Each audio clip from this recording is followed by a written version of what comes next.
The event is back. Pulse 95 Live. At Expo Centre Sharjah. Hello and welcome back to the 6th edition of Exposure. This is the International Photography Festival right here at Sharjah Expo Centre, a world of photography that celebrates the world-class photographers, everything from exhibitions, trade shows, seminars, and so much more. And this event is going on from today all the way till Tuesday. And the greatest thing, the greatest privilege we have here is getting a chance to interview some of these phenomenal photographers. And this time around, we have the legend himself in the room.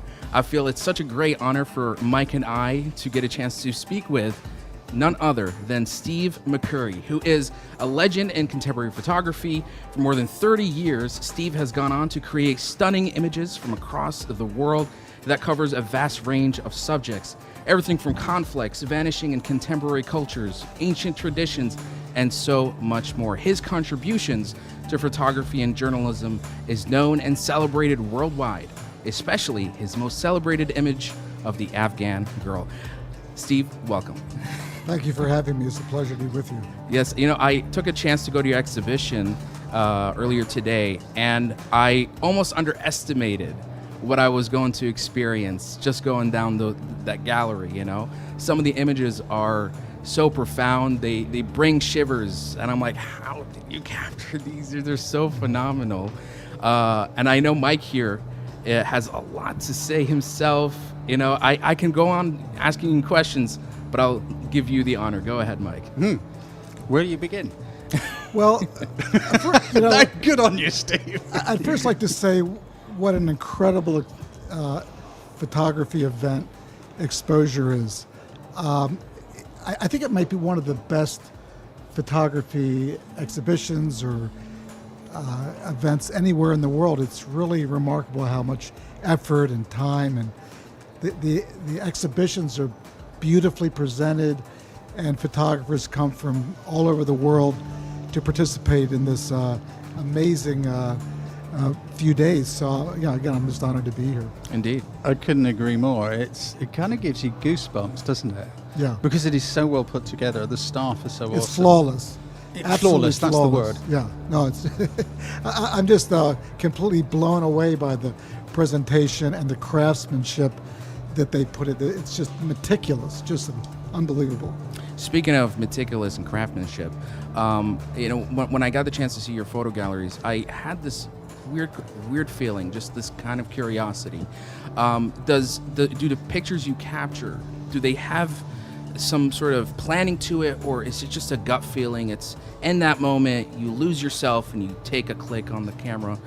I'd like to hear your insight on this. There's a certain amount of planning that goes into it. You're preparing, and then in the end, it's the sort of serendipitous moment.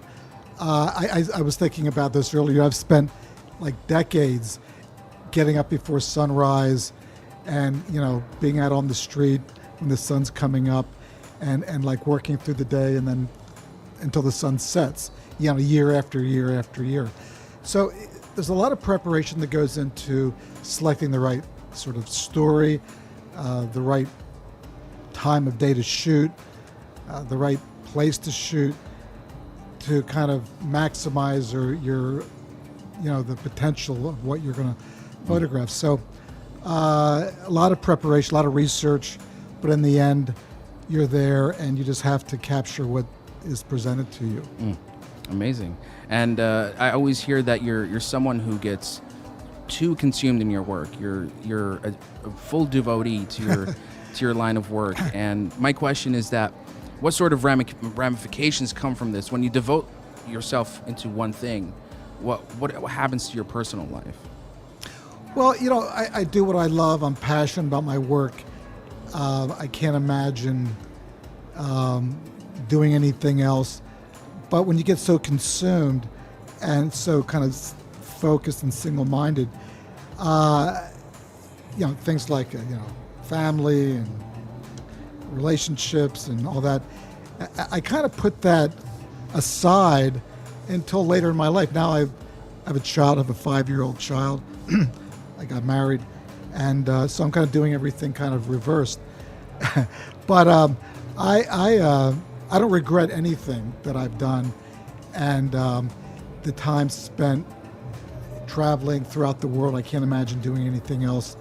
For me, the best way to spend my life is to visit these different cultures and meet different people, and to see these kind of incredible wonders of the world. It sounds a little bit sort of trite, but I mean, what else am I going to do with my time than go to Tibet, travel through Afghanistan, or visit the Grand Canyon, or live in New York for 30 years, or whatever. It's just, this to me has been the best use of my time I have, this short amount of time I have on this planet. I mean, if you had all your experiences tucked away in a wallet, that's going to be a very, very fat wallet.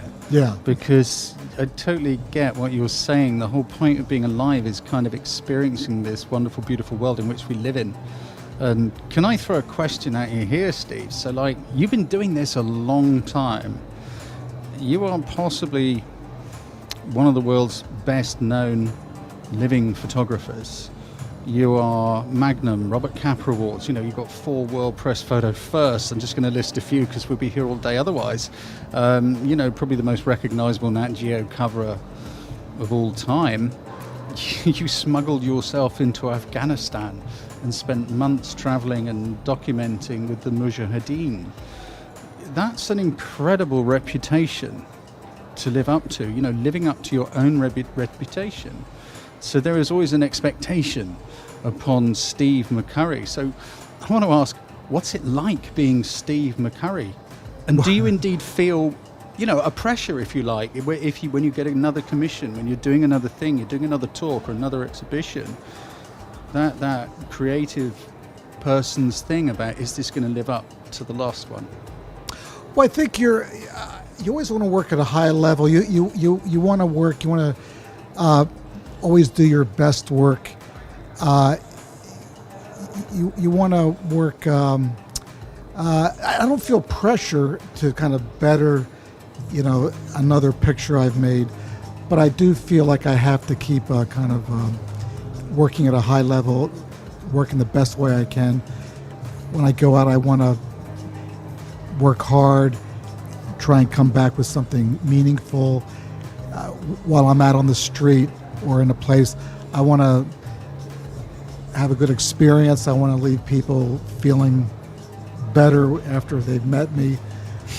So to me, I just, the only pressure is just to try and do the best I can and then try to enjoy my life. That's it. Yeah, I get it. And it's like, and that's really cool. And also, I guess, so for photographers that are maybe starting on their journey, it's like, it's the wealth of experience. It comes in the doing, and boy, have you've done a lot. And I love what you just said about trying to make the place a little bit better for your passing, which kind of leads me into an observation, if you like. I was looking around your exhibition yesterday.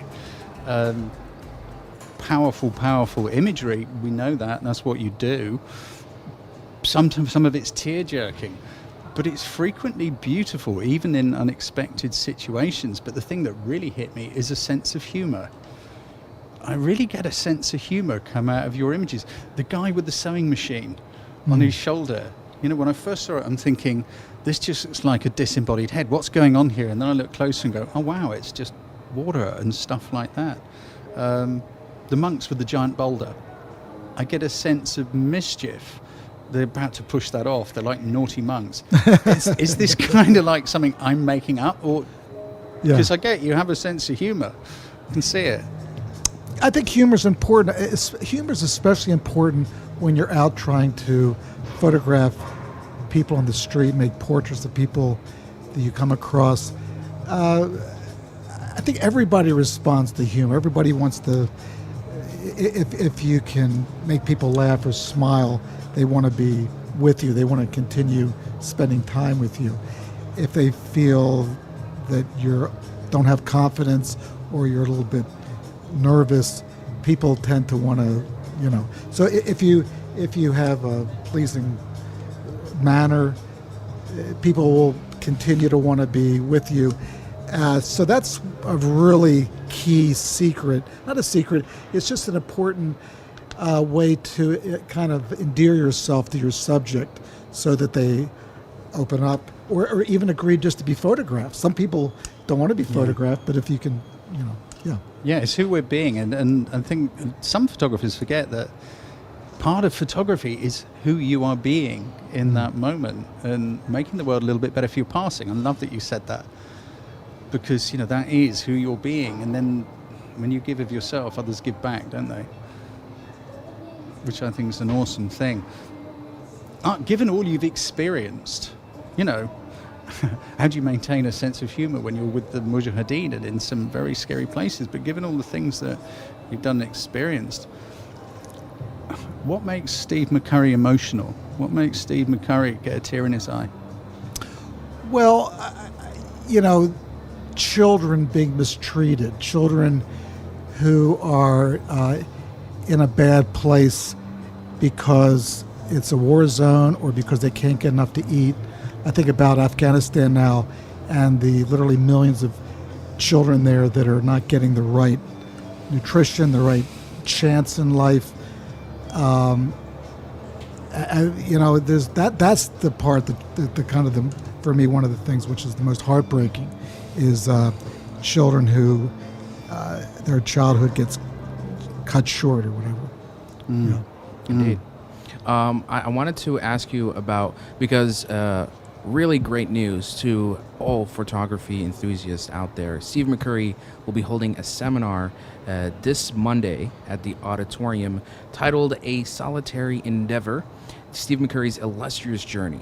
Now, with every great picture comes even a greater story, and this is the seminar to learn more about you and the journey behind those pictures. And what could listeners or people who are coming to the exposure can expect from this seminar?